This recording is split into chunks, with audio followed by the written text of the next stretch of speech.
Genesis 8. The water dries up. Then God remembered Noah, and all the beasts, and all the cattle that were with him in the ark. And God caused the wind to pass over the earth, and the water subsided. Also, the fountains of the deep and the floodgates of the sky were closed, and the rain from the sky was restrained. And the water receded from the earth, going forth and returning. And at the end of the 150 days, the water decreased. In the 7th month, on the 17th day of the month, the ark rested upon the mountains of Ararat. Now the water decreased steadily until the 10th month. In the 10th month, on the 1st day of the month, the tops of the mountains appeared.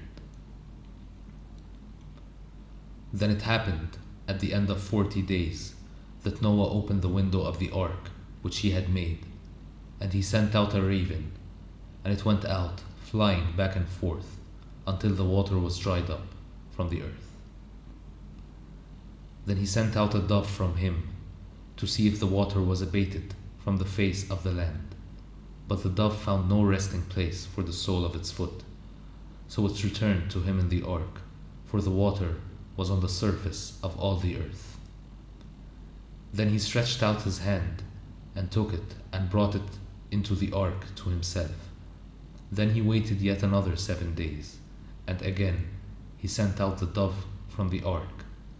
And the dove came to him toward evening, and behold, in its beak was a freshly picked olive leaf. So Noah knew that the water was abated from the earth. Then he waited yet another 7 days, and sent out the dove, but it did not return to him again. Now it happened in the 601st year, in the 1st month, on the 1st of the month, the water was dried up from the earth. Then Noah removed the covering of the ark and looked, and behold, the surface of the ground was dried up. In the 2nd month, on the 27th day of the month, the earth was dry.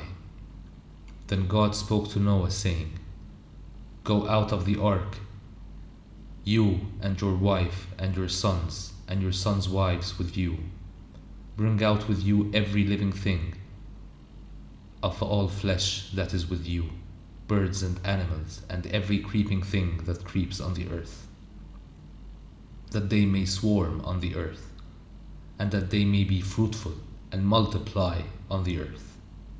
So Noah went out, and his sons and his wives, and his sons' wives with him.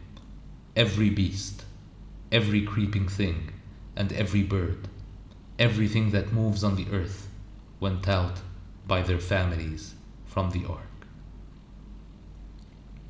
Yahweh's covenant with Noah.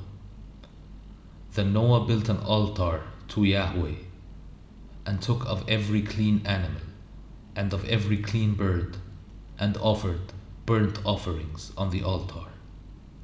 And Yahweh smelled the soothing aroma, and Yahweh said to himself, I will never again curse the ground because of man, for the intent of man's heart is evil from his youth, and I will never again strike down every living thing as I have done. While all the days of the earth remain, seed time and harvest, and cold and heat, and summer and winter, and day and night shall not cease.